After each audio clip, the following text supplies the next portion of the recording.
This is how you share your games on PS4.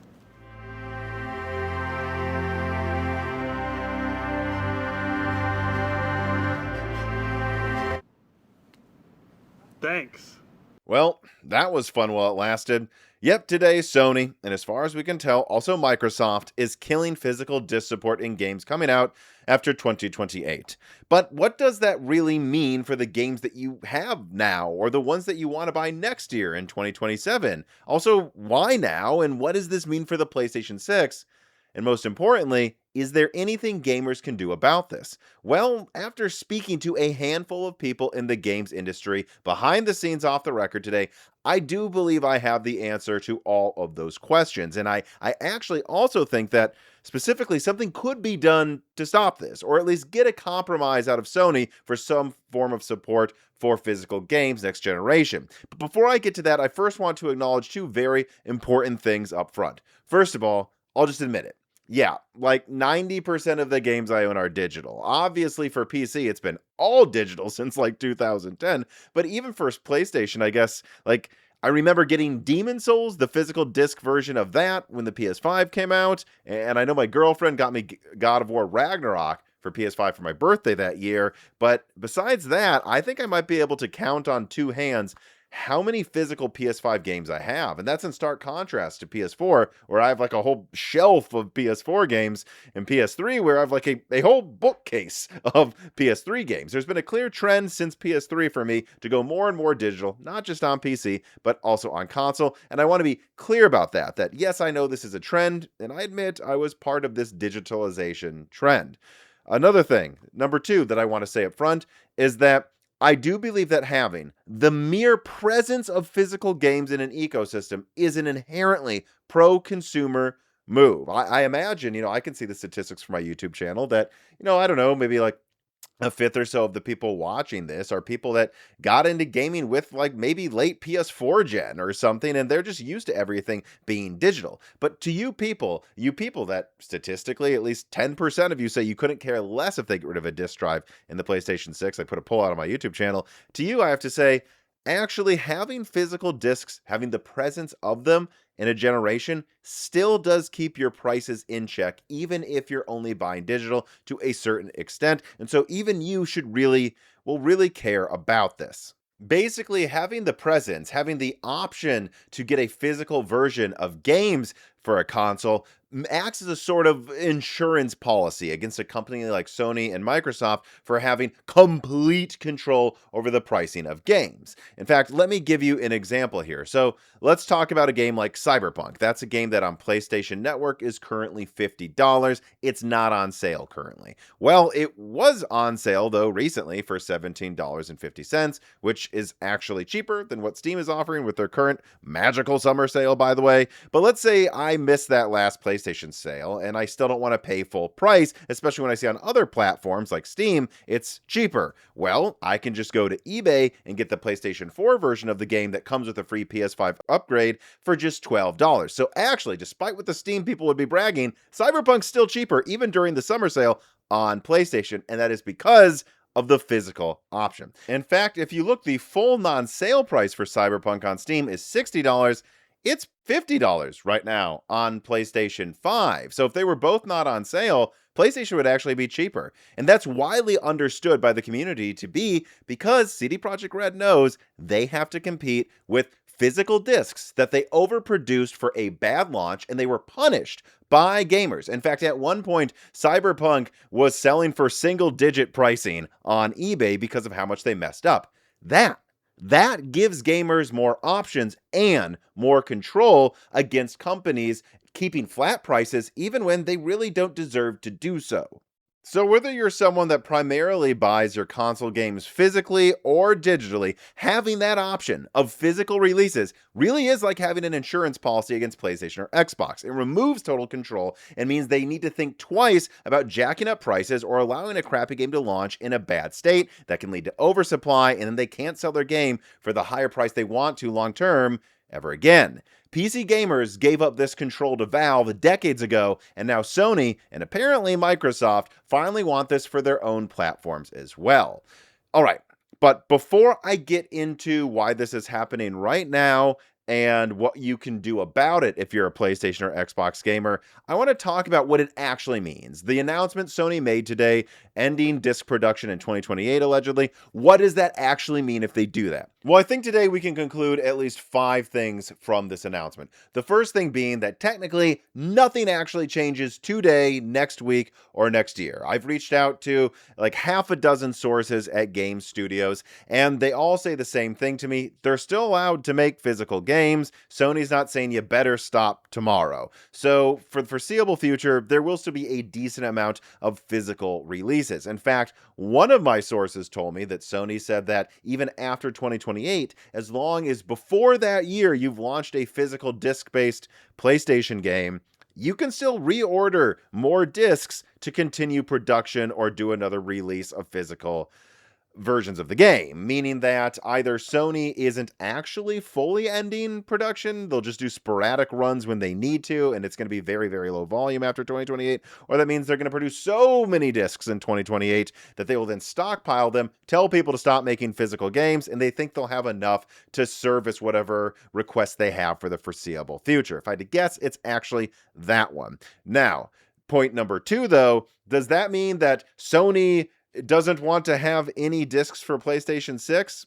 Probably. That is something we can probably conclude today. If this isn't really about PS5 disc support, this is definitely about PlayStation 6 disc support. Now, I think that could change. I mean, technically, we know that they're going to end support or production of discs in 2028, and that's a year after the PlayStation 6 is going to launch. I've already leaked it launches in 2027. So I think there's some wiggle room there for things to change if there's a big enough backlash, which I'll get to at the end of the video. But for now, I think we should conclude that, yes, what this is really about is not having discs on the next generation. It's not really about this one. And that brings me to point number 3. What about the handheld PlayStation 6? Well, look, I've already said as much on Twitter. I do believe that this is Sony also moving forward with a plan to make it so that the handheld PlayStation 6, no, that's not going to play any physical PS6 games. At least I do not believe that's their plan now. In fact, I believe that half of the reason they want to remove physical discs for the next generation is that the handheld PS6 is going to be a major, major, major push for the next generation. And they don't want people to go, but this one can't play discs. I don't know if I want it. They want you to go, oh, well, you know, it's next gen. We're finally done with discs. So it doesn't matter if I get the handheld for portability or the home console for more performance while I'm at my house.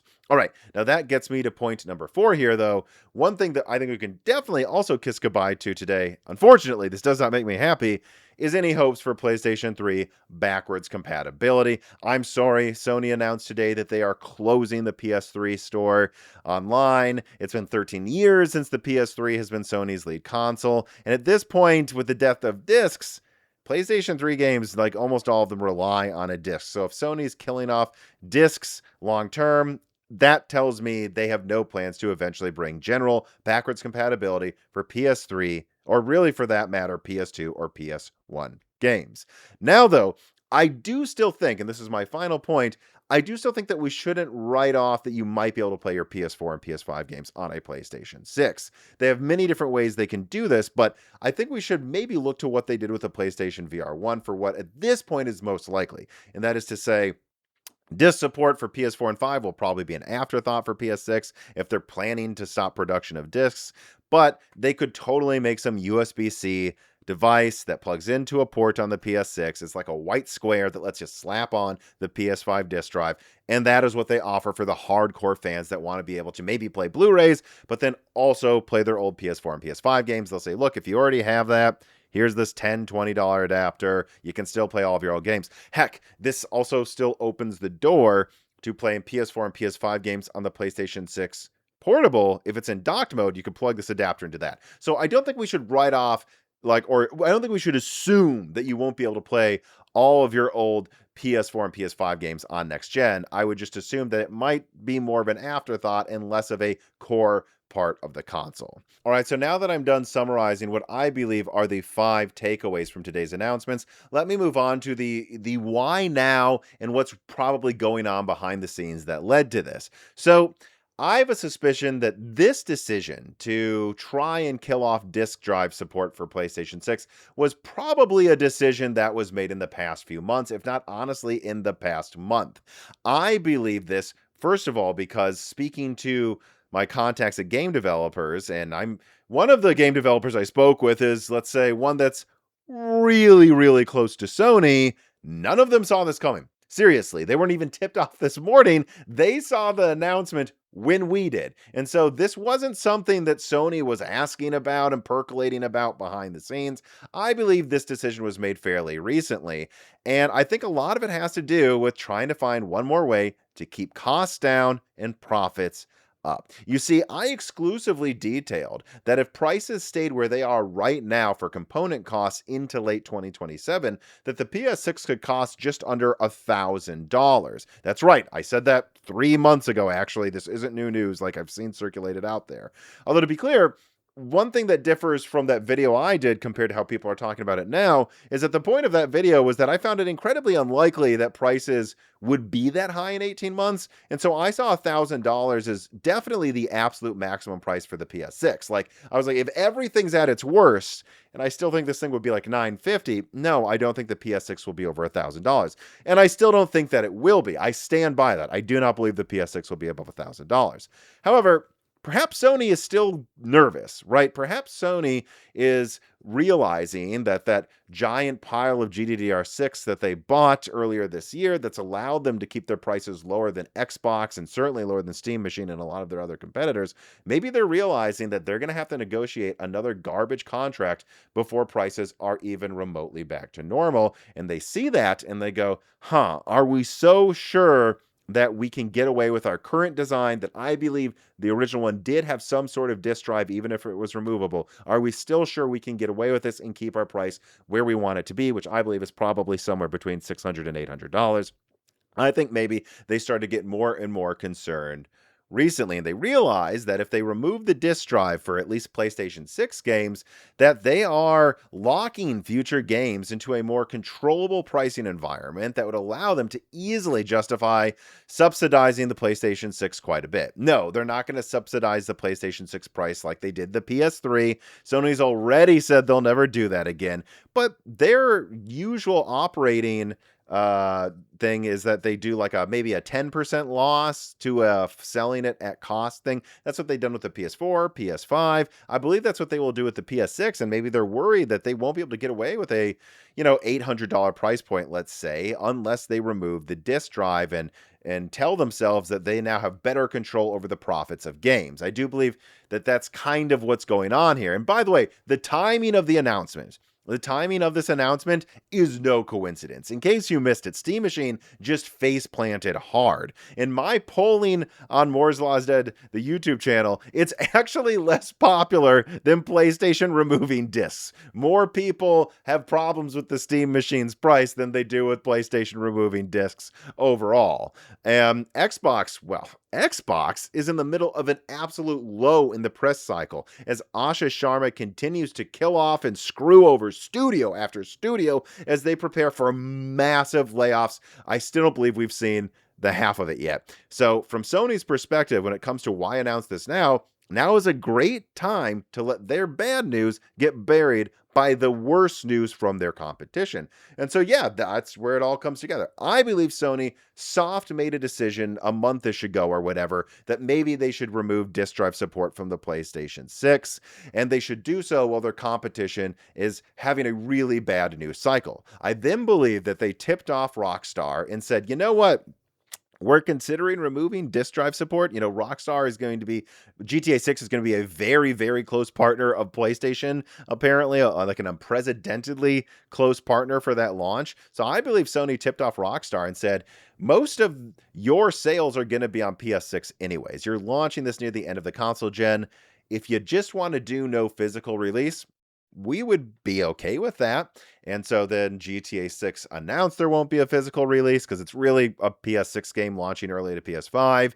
And then Sony saw Rockstar make $1 billion in the first hour the pre-orders went live. And I believe that's the final encouragement Sony needed to pull the trigger. And that's what got us to where we are now today. And look, I know a lot of you are mad, including game devs. The game devs I talked to were completely blindsided by this. I won't put any quotes on screen, but I didn't talk to anybody at any studio of any size that was happy to see physical games go away. Maybe it's just nostalgia on the gamers that they are themselves saying this, but a lot of them were kind of pissed off. And the larger studios cared less, but still.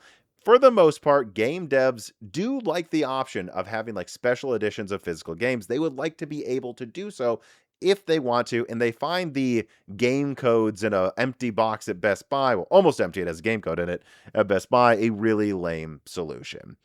And, well, speaking of being blindsided, you know who wasn't blindsided today? Sony. Sony definitely expected a ton of backlash, and I don't know if you saw this, people watching this, but they are actively hiding from social media right now. They have gone radio silent from announcing this, and they actually did this before when they killed off Bluepoint. They are just trying to hide and then pop up in, I would assume, at least 72 hours, maybe even 7 days from now, and just hope everybody's already forgotten about it.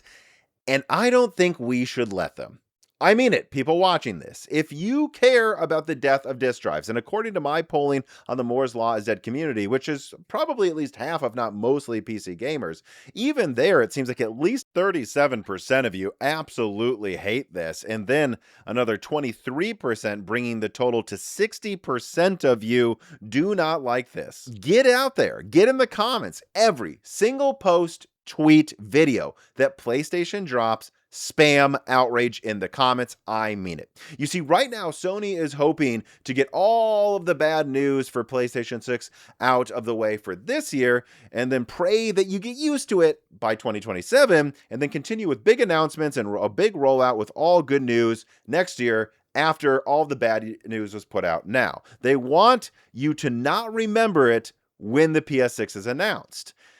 And I know it can feel inevitable, like it's inevitable that Sony is going to remove discs and there won't be any consolation or compromise on this with gamers, but gamers have proven this year that they can get what they want if they push back. I mean, look at what happened with DLSS 5. NVIDIA announces a bunch of AI slop bullshit. We pushed back, and now devs are polling plans to support DLSS 5, something that's trying to be launched by one of the richest, if not the richest company on earth. It worked even against NVIDIA. Or think of AMD's refusal to put FSR 4 on RDNA 3.